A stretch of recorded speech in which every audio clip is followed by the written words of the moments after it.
Journée scientifique des filières des sciences juridiques de l'Université libre des pays des Grands Lacs tenue vendredi 10 novembre 2023 à Goma. L'honorable Elvis Mutiri Wabashara, vice-président de la commission environnement, tourisme et recherche et ressources naturelles et développement durable, a évoqué la question du régime de la propriété foncière face à la méfiance des investisseurs étrangers. Dans les soucis de promouvoir le secteur agricole, l'honorable Elvis Mutiri a initié la proposition de loi portant principes fondamentaux relatifs à l'agriculture. À titre indicatif, nous pouvons évoquer la question du régime de la propriété foncière face à la méfiance des investisseurs étrangers, la question de la réconciliation de la loi et des coutumes pour une gestion efficiente du foncier, la question de la gestion des conflits fonciers, la question des droits des communautés locales restées pendantes à ce jour,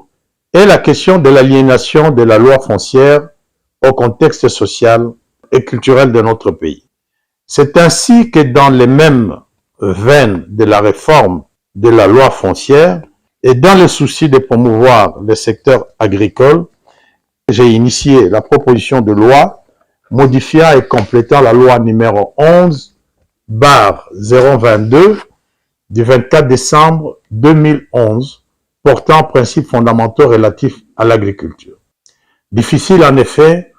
de parler de l'agriculture sans évoquer le foncier. Certaines dispositions de la loi de 2011 sont lacunaires ou inadéquates, tandis que d'autres comportent un caractère discriminatoire au sens de l'article 35 de la Constitution et ne peuvent pas permettre la mobilisation des investissements privés étrangers à la réalisation des objectifs de croissance attendus. S'agissant du bilan, 50 ans après la promulgation de la loi foncière, l'élu de Goma a quant à lui précisé que cette loi peine à s'appliquer vu le nombre élevé de conflits fonciers dans les cours et tribunaux en RDC. Nous faisons nôtre le constat de la commission d'organisation de cette journée scientifique qui révèle, nous citons, qu'entre la loi et les juges, le dialogue aura été pénible. Qu'entre la loi et l'avocat, c'est une formidable histoire d'amour inachevée.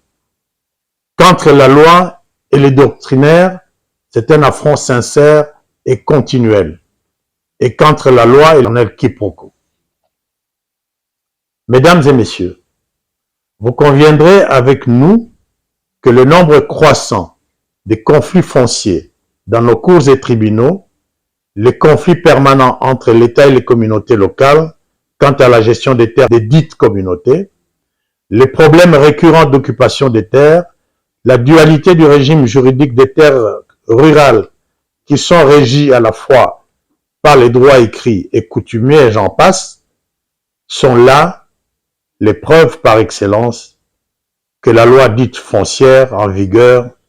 peine à s'appliquer. Le député national Elvis Mutiri, réagissant par vidéoconférence, estime qu'un espace de dialogue entre les intervenants du secteur foncier devrait être permanent en vue d'atteindre un consensus sur les processus de réforme foncière en RDC, a-t-il laissé entendre. Rappelons que le thème retenu était cinquantenaire de la loi numéro 73/021 du 20 juillet 1973 portant régime général de biens, régime foncier et immobilier et régime de sûreté.